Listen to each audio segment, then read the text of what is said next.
Hey everyone, and welcome back to Cooking with Laura with the Boys and Girls Club. So it is our potentially last week, but what we've decided to do is because of the school pushback, we are adding in an extra week next week. So stay tuned to the end of the video to find out what we're making then.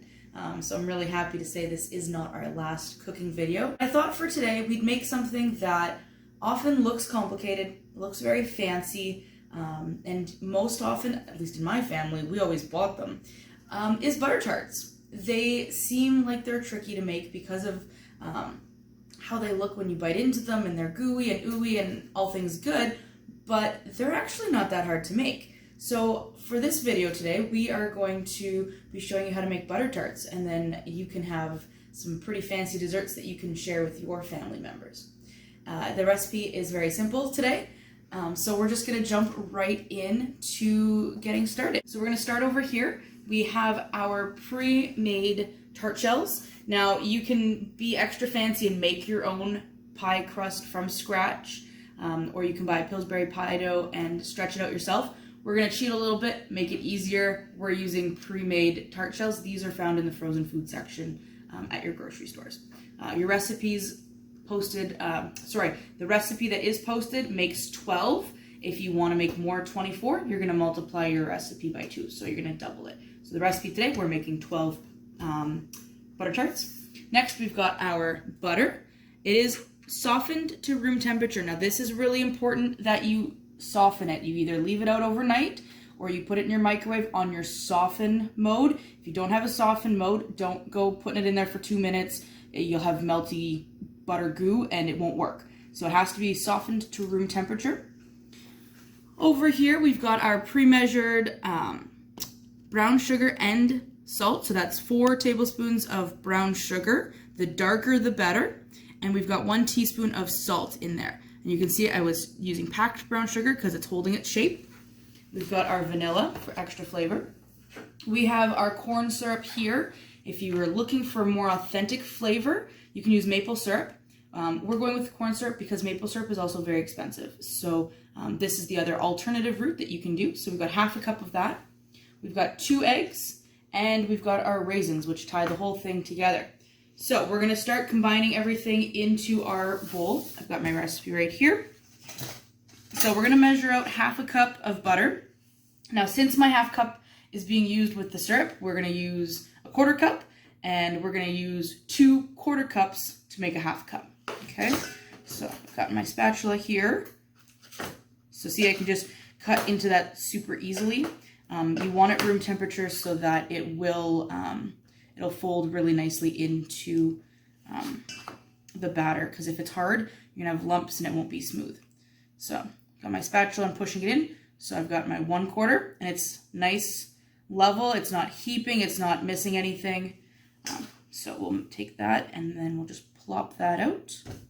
And the nice thing with spatulas is they bend and fold, and you can get everything out. I'm going to do another one right here.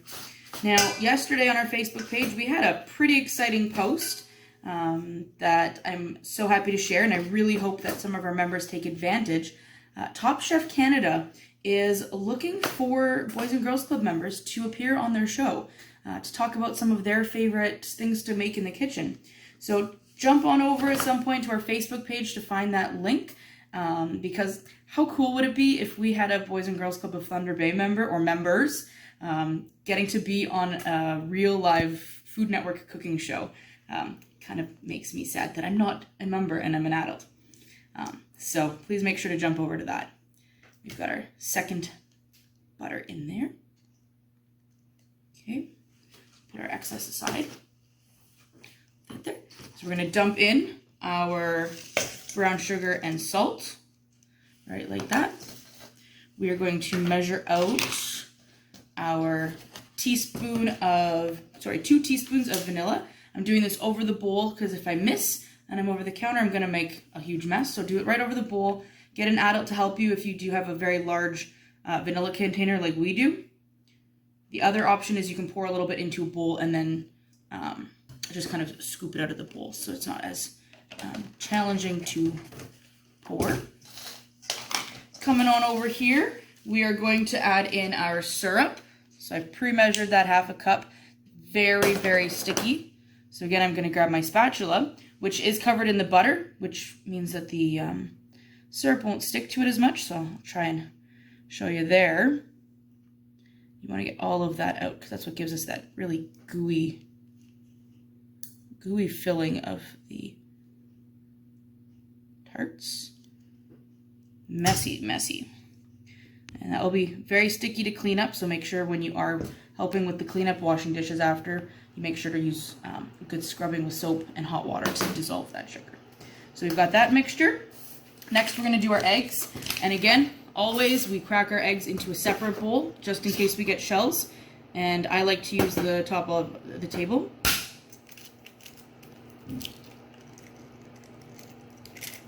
One. And 2. Now I did, Dave, I don't know if you can see there, but I did get a shell in there, so I'm really glad that I used a bowl. Now, neat little hack is if you use the shell from the egg, you can just scoop it in and it'll actually stick to itself. And you can pull it right out super easily. That way you're not sticking your fingers in with the egg. And then I just dropped it on the table. That was not on purpose, that was an accident. Okay, we're going to beat these a little bit with a spoon first just to mix them up. Help blend a little easier once we get to our whisking portion. Okay, got those dumped in. Now the final ingredient that we haven't added yet is our raisins. We're not going to dump those in yet. We are going to wait, and I'll show you what to do with those in a second. So I'm just going to whisk this up. And again, with that egg being looser and everything else being a bit stiff, you don't want to go too crazy with the whisk and go outside the bowl. So I'm using a nice big wide-mouthed bowl, and I want to stir everything up until it's well blended. Okay, so this might take me a few minutes. We'll catch you back when it's all mixed up. Okay, so you can see I've got this all blended up and mixed together. Get a nice close-up shot there, Dave. You're also going to still see little bits of butter that aren't fully blended. That's okay, because as it bakes in the oven, it will melt into itself. We don't need to worry about making sure that it's all completely gone. So we're going to just put that off to the side, and we're going to grab our tray with our tart shells. Now the recipe does say to use a muffin pan. We went to go use a muffin pan, and when we put these in, they kind of floated on top. They're not deep enough like a traditional muffin. So a muffin pan is fine, or if you just want to throw that on a sheet, as long as you have the tin for the bottom of the tart shell. Okay, I'm going to take our raisins, and with our clean hands that we've washed, we're going to put a little handful in each of the tart shells.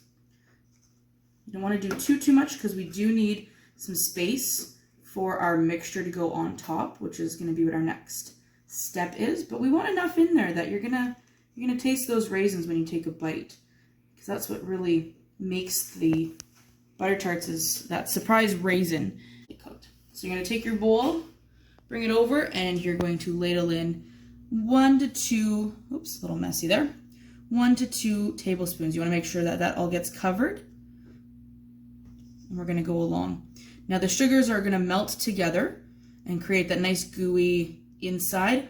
Why we added the egg is to help hold it all together, so it'll retain some shape when we bite into it, because if not, they would never harden and we would bite in and we would just have a soupy mess all over our faces, which when we are eating is sometimes fun, but for a little bit of a fancier, daintier dessert, we don't really want too much messy going all over our faces. So the egg is going to help in the cooking process. Now I know you're thinking at home, that does not look like a butter tart that I know of. That isn't the right color. It is lumpy. I thought the same thing too the first time we made them. We actually made these for our Kid Food Nation finale last spring, way back in February. So I guess it still would have been winter time. And it was my very first time making the butter tarts, and the kids and I went, I don't know if it's supposed to look like this, but we're gonna go with it. And as all things in the kitchen, something very magical happens when you add in the heat from the oven. And we opened them up and we were really surprised at how they looked. And I think since then I have made butter tarts maybe 3 or 4 times. So I mean, seems as though it's a daunting, scary thing to make something more fancier, but you know what? It's really not, and that's the great joy of cooking, is to have fun, and sometimes it works and sometimes it doesn't. And in this case, we were really, really pleasantly surprised at how well it worked. So I'm just going back through and just making sure that I got everything filled up with no air bubbles. So again, I've got a little bit of batter left, or filling. That's okay. I don't want to overfill these too much because they will bubble up a bit and they will overflow. And we want to keep that nice tart shell. So just gonna give them a couple of knocks just to make sure that there's no air bubbles in between all those raisins. If you would like to take like the end of your spoon, you can just kind of mix that up just a little bit just to make sure that you do get all of the nice syrup butter mixture in between the raisins, but it's runny enough that it will go in between all those raisins. So you're gonna put these in your oven that's been preheated to 400 degrees Fahrenheit. You're gonna slide those in and you're gonna let those cook for about 25 minutes or until the top looks like it's hardened and the shell has a gold color to it, okay? So if you are tempted to peek, please don't open the oven. We are baking in this session today. So if you want to look, make sure you just use the light setting on your oven to look through the glass door because every time you open the oven, you're releasing heat and we need that heat to stay at a constant temperature to cook these. So I'm going to go throw those in the oven about 25 minutes and we'll see you soon. Bye. So there are our butter tarts. Now, if you come up close, Dave, you can see that some of them have there's liquid on the pan. So I did put a little too much filling into our tart shells, but that's why we've got the pan to collect them. And our outsides are all nice and golden brown and cooked. Now, I was a little sneaky. Just before we started filming, I grabbed one of the tarts out of the oven already to start cooling because I really want to try one. But for those of you that were watching a few weeks ago when we did pizza bagels with Jake, he bit into it when it hadn't cooled, and he expressed afterwards how hot it was. So I sneakily pulled one out here. Dave, you're gonna have to wait till these cool to try yours.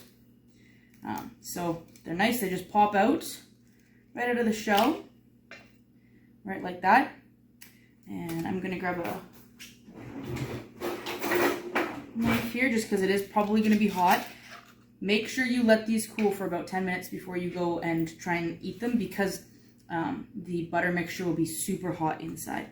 So we're just going to cut through into our tart shell and you can see how that glaze all got in there. Oh yeah, it's still piping hot. And the egg is what's helped it solidify and not ooze out when we cook it. So this is still quite hot, but give it a try here. Well, still pretty hot, but it's really good. Nice little crunch in the shell. You got the raisins and the sweet mixture. It's like almost a perfect butter tart. And really not hard to make. So go ahead and give this recipe a try. Send us back your pictures for our records here. And now for next week's special recipe, our extra bonus, we're going to be making lasagna soup. It was a little bit cooler this week, so I'm kind of getting into the fall feeling. So one of my favorite foods is lasagna, and I love soups. So we're going to mash the two together, and we're making lasagna soup next week. So stay tuned for that. As always, thanks again for following us. Don't forget the recipe is posted below and to send us your pictures. I'm gonna have another piece of this butter tart. Bye.